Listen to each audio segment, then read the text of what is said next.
Welcome everyone. Today is July 3rd and a very good day. So, as you can see, beautiful fresh cut grass.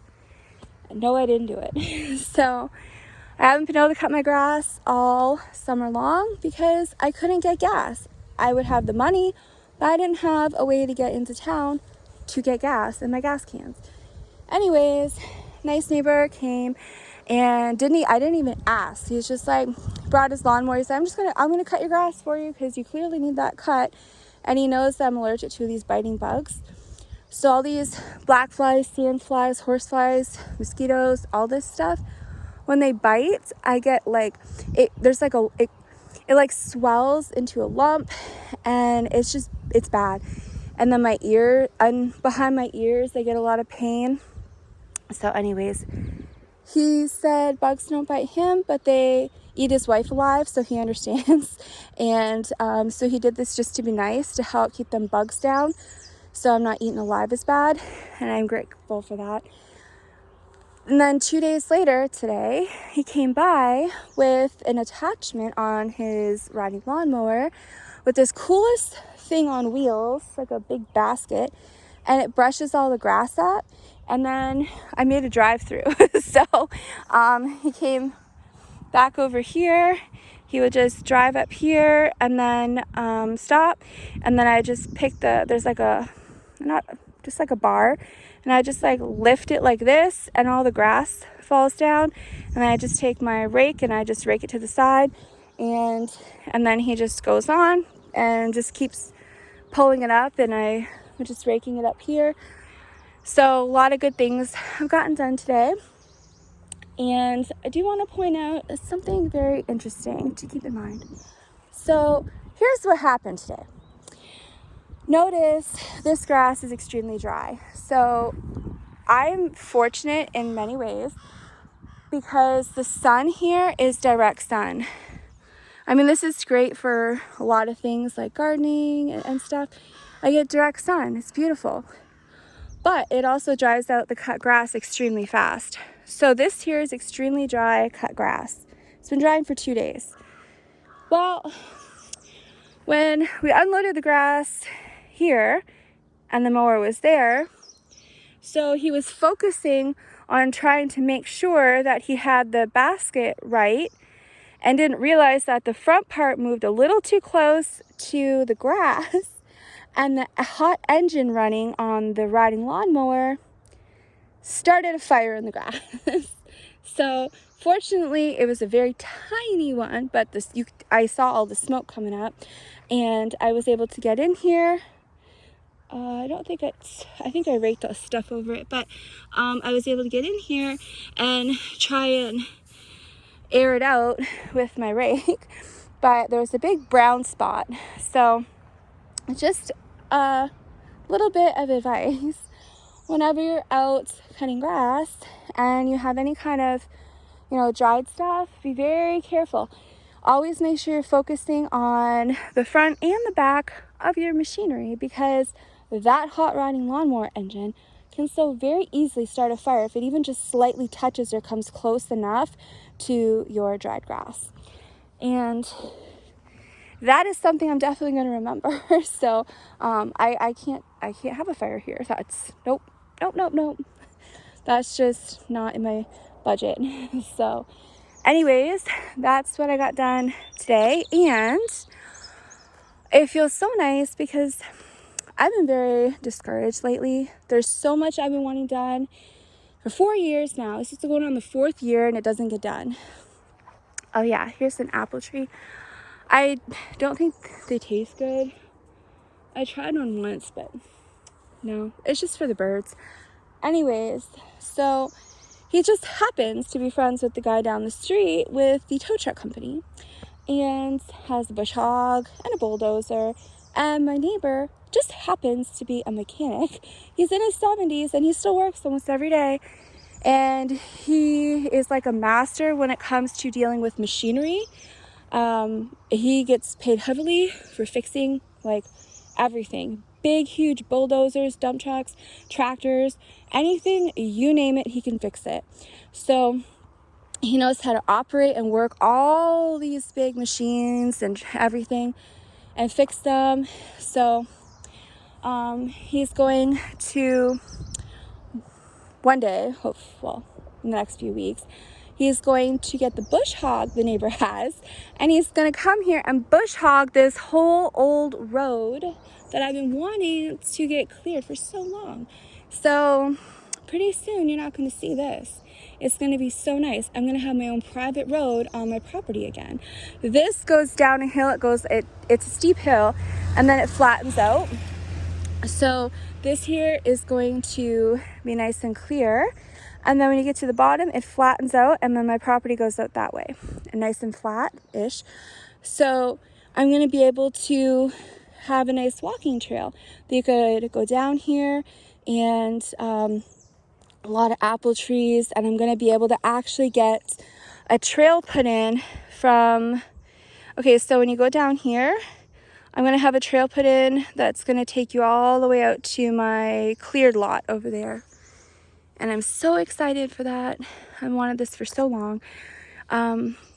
It's going to be really nice. And then, you know, one can dream. So if I can ever get a side-by-side, you know, it'll just be so nice. I can just drive down to the different apple trees and harvest. But, you know, one can dream. But in the meantime, you know, it's good. The property is finally getting cleaned. We're gonna actually gonna bush hog and then scrape the ground, and then it's all the ground that's being scraped is actually gonna go down here, and then turn, and it's gonna be just piled on top of the apple trees, because apple trees down here, the roots are like way up out of the ground. So instead of having to make a landfill type, not a landfill, but like a hill, I can just push all that scraped ground right down to the apple trees and cover all their exposed roots, and it'll look like it's supposed to be like that. So I'm very excited for that. And side note, the original owners of this house, so the people that built it, when they passed away, it went to their son, their oldest son, I guess oldest. Anyways, so not a good person, and he had a sawmill, and he cleared all of this, well, almost all of it, didn't leave much. So all of this is what has grown since it was cleared. But what happened is the sawmill was across the street. Of course, you know, all they care about is money. So, and they don't care about their property either for some reason. And so they would just haul the trucks down their private road, and they would just dump all the sawdust for how many years? Like 50 years. They would just dump all the sawdust in there. So it is almost like swampy because it's like decades of sawdust. But so you do have to be really careful when you go down there, because you kind of sink a little bit. That's probably why the trees the ground sinks and the roots exposed. And there's a lot of trees that fell over. Ground is a bit soft. But I'm telling you, this is like black gold when it comes to soil.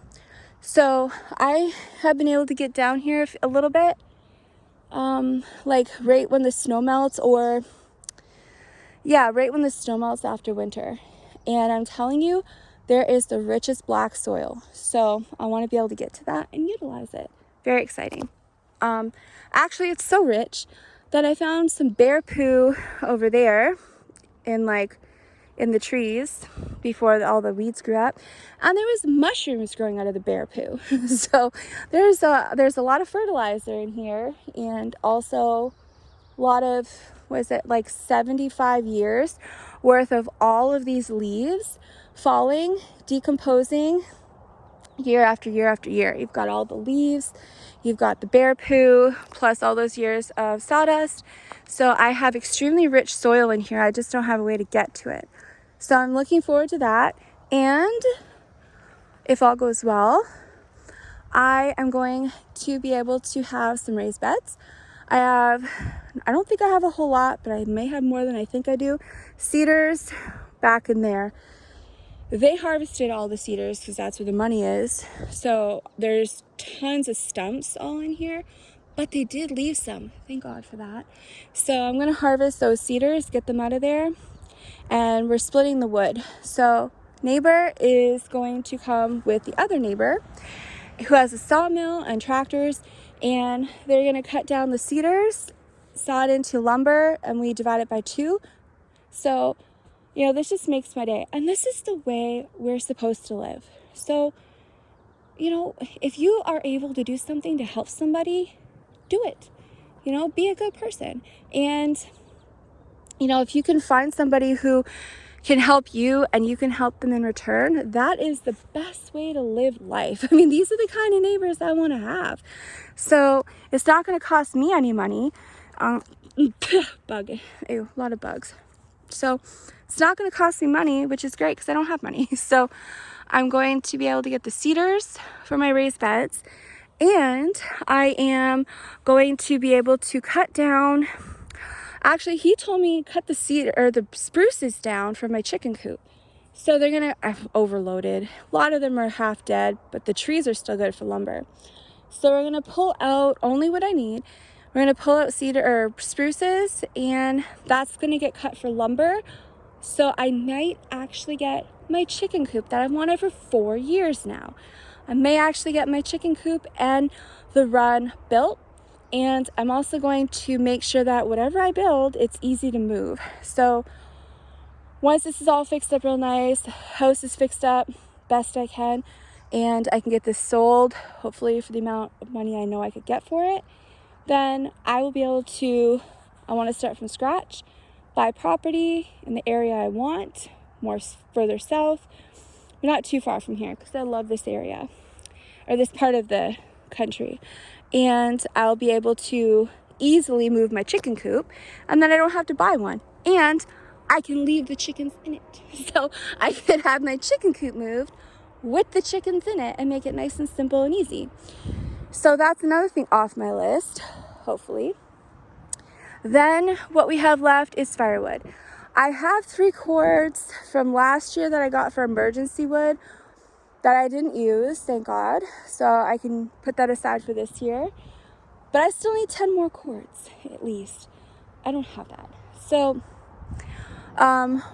we're going to cut down a lot of these white birches. I am overloaded with white birch, and it's actually going to be a benefit. So, you know, I don't want to cut down trees, but on the other hand, I need them. And if you have a forest like me and you start cutting down trees, it can actually be of a huge benefit, plus increase the value of your home, because when you're thinning out your woods, it's actually going to allow the other trees to thrive. Plus you're going to have nice cleared walking spaces. You're going to be able to actually go in your woods and explore and walk.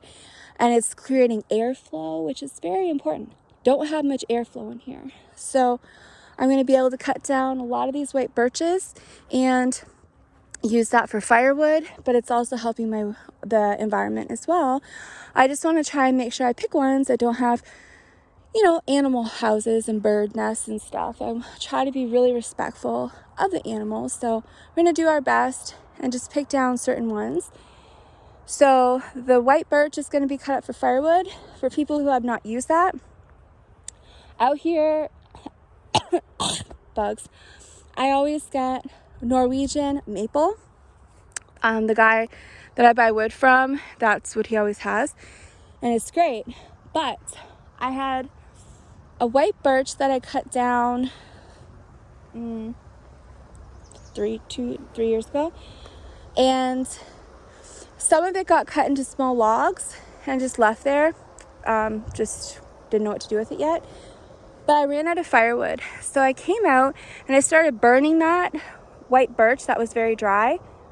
And I'm telling you, that is amazing. So I got it was either the same amount or more. I feel I got a higher heat than the dried maple, but it also burned longer.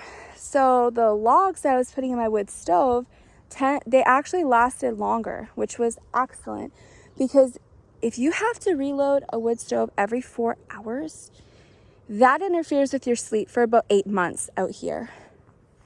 So I would have to stay up until the fire is about to go out, reload the fire, we'll clean up the ashes, reload the fire, then go to sleep, set my alarm for 4 hours, and then do that for the whole entire winter. Not fun. It messes with your health. It's just not good.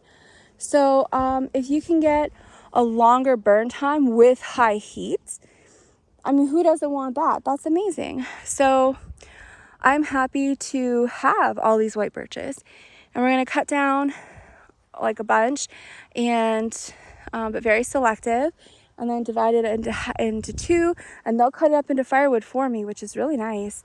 And we'll just, all the branches and stuff, we'll just burn it, and then I can put the ashes back in my forest. So, oh my gosh, I don't know if you saw it, but there was a beautiful bird in here. It just flew. Oh, it's so pretty. Let's see if I can zoom. Okay, I don't see it anymore. It's beautiful. It's like black with some yellow. Anyways, so that is the plans for what's coming next, because he did say, oh, he also used to tear down huge buildings, like apartment buildings and houses. So my neighbor knows how to tear down all this stuff. He just has to get the machinery, so she might be able to do. So that's not soon. Number one is raised beds and chicken coop, then firewood, then we're gonna work on these. So garage number 3, it's more like a little shed thing. Rotted, you can't salvage it. I mean, it's too far gone. That is covered in leaves, but in vines, but there is a garage under there. Garage number 2 over here, God has already helped me tear it down, so thank you. Because, you know, it wasn't like that when I bought it. It was one piece, but, you know, it always happens like this. You buy a house, everything looks fine, and then right after you buy it, that's when it falls apart. Why didn't it fall apart within the like 50 years before you bought it? No, it waits till like the year after you buy it, and then it falls apart. Anyways, you know, these had to get torn down anyways. So I feel like, well, God's helping me very nicely. Okay, let me help you. And I'm gonna make this fall apart very slowly, easily, and it's gonna cave inward, you know, just to make it easy on you. So thank you, Jesus Christ, for helping me out with garage number 2. So I'm very grateful and appreciative of that. Garage number 3, which is attached to the house. Neighbor wants to take that down. He's like, well, we'll just get rid of it, you know, get that down while we take the other 2 down.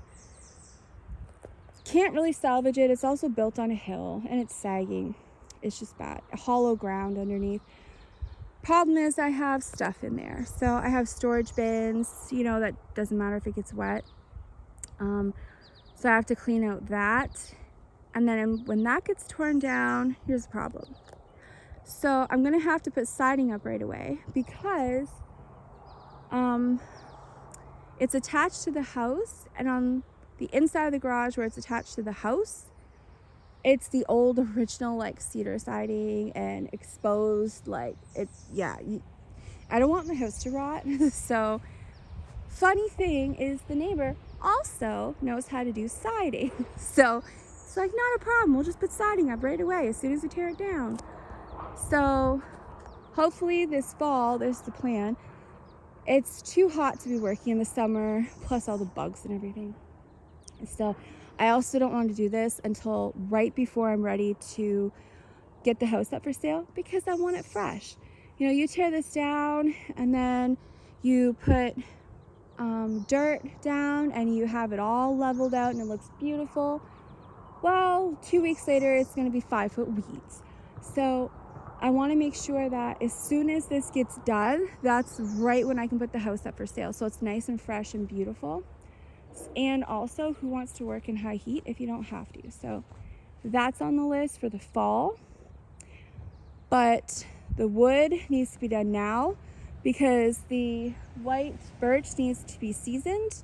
I believe the neighbor wants to use some of it this winter, or maybe next winter, but got to get those done. And I also need the wood for my chicken coop and my raised beds. So 3 things should be happening soon. That right there is going to be fall. This here is my pile from water damage. So when I had one of the floodings in the house, I didn't have any of that. I didn't have a garage. Oh, the woodshed was full of wood, and my greenhouse, I couldn't get anything in there. So I can't use the garages. I don't have a basement. I don't have nothing. So I had to just take storage bins, put stuff, what I could salvage, quickly throw it out here. You know, with there was like a couple inches of water in the kitchen, and my kitchen is half the size of the house, and it was spreading. And I had just unloaded the last truckload of stuff from Ontario, so all of this stuff was in my kitchen, you know, right after I got the last truckload, and it was all water's flooding everywhere. So I had to throw it out here, put a tarp over it, and I have so many other things to deal with, and I still don't have a garage. I just was, sometimes it's not worth your stress and anxiety, so I just left it. It's not hurting anything. Mostly like clothes and some dishes and a lot of like personal items that are in storage bins. So my chair, unfortunately, my favorite chair, that's destroyed. But I was holding down a tarp. So, you know, this eyesore should be gone by the fall. It will be gone by the fall, that's for sure. So another thing on the list. So actually, before the garages are torn down, this is going to be taken care of. So what I'm going to do is, my wood is staying there, not hurting anything. It's wood. I don't care if it looks ugly. It's wood. So that's just going to stay in the driveway. It is what it is. And I decided this year I'm using my wood shed as a garage.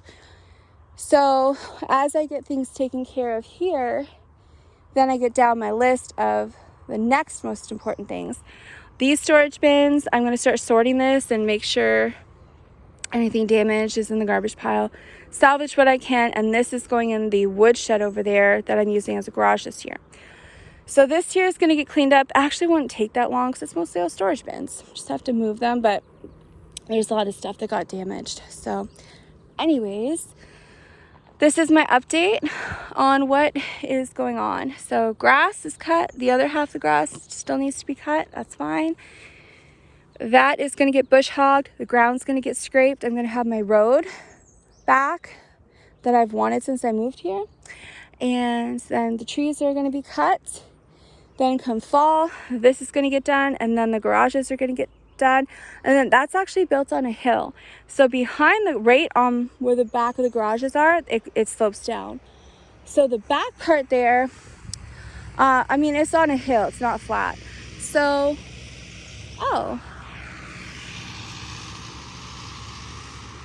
for all you tractor people, I see quite a few tractors going up and down the road this time of year. But, yeah, so after those three are torn down, then it's going to be, I'm going to get dump truck loads of just dirt. It's going to get put down and it's going to be smoothed out, and you'll never know they've been there. They'll put siding on that part of the house, and then my greenhouse looks like an eyesore, but it's just because I had to cover it in plastic. But the framing is all up. I have a 4-foot overhang as well, and I'm going to be able to get the rest of the Tough Tex octagon. You always want octagon. It's stronger than the, like, you have the ones that go like this. They're okay, not great. But if you get the Tough Tex that goes like this, that's the octagon, they call it. And that's the strongest one, and that's what I've been using. So it's $109, I think, for 2 feet wide, or 18 inches by 12 feet. So you can see why I haven't finished that. I still need a bunch, and you can only buy it in 10 pieces, 10-piece bundles here where I live. It's the only place that sells it close by. So you have to spend over $1,000 to get a bundle. Anyways, that's gonna get done after that's done. So that's gonna have the rest of the Tough Tex on the roof. Half the roof's done, 3/4 is done. But this part here is plywood. And then all that plastic's gonna be gone. The Tough Tex is gonna go all the way to the end. And then my actual plan was that I was going to put in like a 2x4, well, patio stones and a 2x4 wall, and just a wall frame, and then the Tough Tex along the wall frame. So you could go in a door here, like a hallway, and I can put 5-gallon buckets of stuff on each side, And in the middle part, you go in the house. There's a hallway, but I can still have my greenhouses separate. So I can have, so I actually put the overhang so I get extra greenhouse space. And it actually goes straight out to the end of the woodshed. And they're each 16 feet wide, or long, 16 feet. But then in the middle, I have, I think, an extra 7 or 8 feet. So that's a long hallway. And when you have winters out here and you don't want to shovel like me, this is what you do. You build structures. Looks like crap right now. I'm still cleaning out the greenhouse. But the plan was you come out the back door in the hallway, which is like, I think 8 feet wide. And then you come out 16 feet. And it's all clear tough tacks. So when you come out the back door, it's like 8 feet wide by like 16 long, I think. And yeah, no, it's longer than 16. 17, 8, it's 20 feet long. So I have a nice space in there with the clear tough tack. So if I need to do work, I can set up work tables during the winter time and I don't have to deal with snow, wind, water. And then you come down the hallway and there's a door to go in the woodshed, or you can come this way down this little hallway and my greenhouse is there.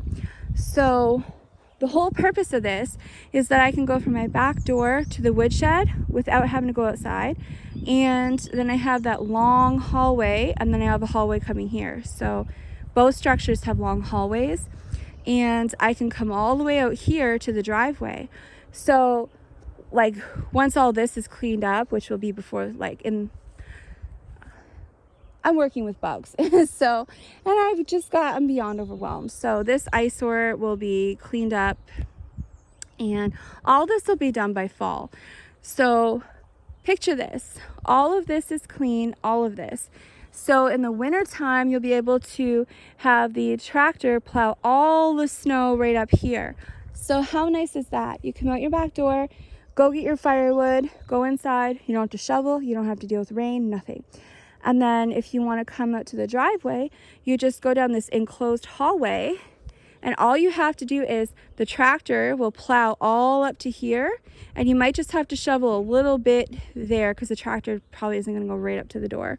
So that was my plan, is to be able to just use this as kind of like a little door to the driveway and have all of this plowed. So I can, if you have to unload groceries or whatever it is you get from town, you just pull up back to here and you go in the hallway. And you don't have to deal with shoveling or anything like that. And you can, if it's snowing, you can quickly unload in the hallway and then get everything out of the vehicle, and then you can take your time bringing it in the house. So this greenhouse is going to be done. The hurricane winds a few months ago ripped the door right off the hinges, pulled the screws out. So I just have to reattach it with better screws. But it just feels so good to finally know that all of these things are finally going to get done, because it is extremely stressful and depressing and discouraging when you come outside and your yard looks like this. Who wants a yard that looks like this? I don't. I also didn't want flooding, and I've had several different floods, and you know, it's hard. And when you don't have gas for the weed whacker, you don't have gas for the lawnmower, you end up with this. So I mean, it's a process. So step one, this got done, and so we're just going forward from here. So next is going to be that part's getting done, and the ditch just has to be weed whacked. So that's going to get done next, and then we can start working on that, which has been my dream for the last almost 4 years now. So that's just a quick update on what you can expect to see, and I'm just so excited. I want to share it with everybody. So even, you know, if you get really discouraged and disgusted and you have so many things you want done, sometimes it takes a while, but it doesn't mean it's not going to get done. And sometimes just because you don't have the means doesn't mean it's not going to get done. You just have to get resourceful and creative. So I finally found a way to help, or to get help. So I'm trading trees for work. Why not? I'm going to put this up for sale anyway. So might as well utilize what I have, and it's not going to hurt anything. I'm overloaded. So I actually have too many trees in here. So I am done for today. I'm going in the house, get lots of water. I've had to work out here in the hot sun in a sweatshirt because of bugs, and I'm boiling hot. So keep all of your dry stuff very safe. Do not put vehicles too close or they will smoke, just so you know. So I will see you on the next one.